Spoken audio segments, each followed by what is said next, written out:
NEET જેઈના form ભરવાની પ્રક્રિયાનો મામલો ફોર્મમાં નામ અને અટકને લઈને મોટી મૂંઝવણ ઊભી થઈ છે। આધાર કાર્ડ અને માર્કશીટમાં નામ અલગ હોવાથી સમસ્યા થઈ, ફોર્મ રિજેક્ટ થઈ જવાની વિદ્યાર્થીઓને ચિંતા છે।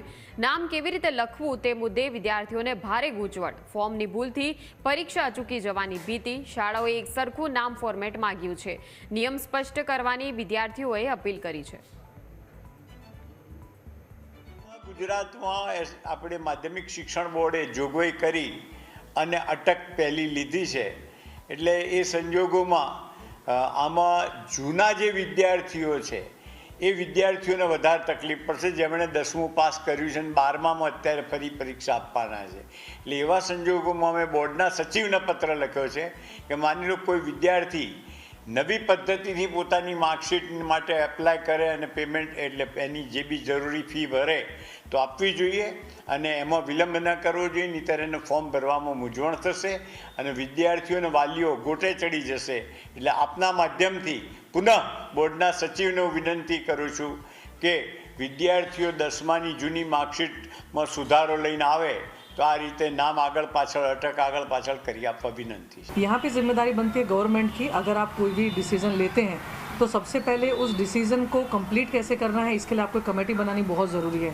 जो कमेटी सिर्फ और सिर्फ इसी पे ध्यान रखे कि बच्चे जो फॉर्म्स भर रहे हैं वो प्रॉपर वे में भरे गए हैं या नहीं भरे गए हैं, किसी बच्चे का कैंसिल ना हो और साथ ही साथ कैंसिल होने की वजह से उस बच्चे का फ्यूचर खराब ना हो, इसकी जवाबदारी अब पेरेंट्स की नहीं, अब गवर्नमेंट की बनती है।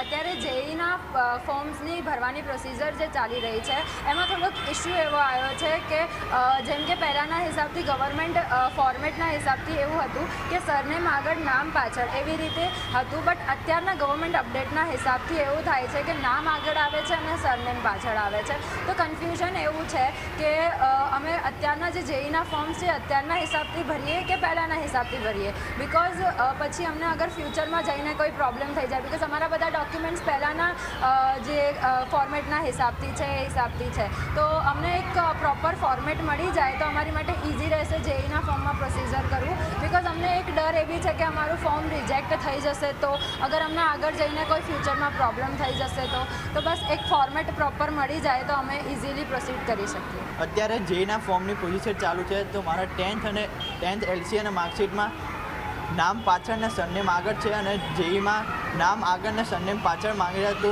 એ ક્રોસ ચેક થાય છે। તો એક ફોર્મેટ આપણે મળી જાય જેઈ તરફથી કે ગવર્મેન્ટ તરફથી તો સારું પડે।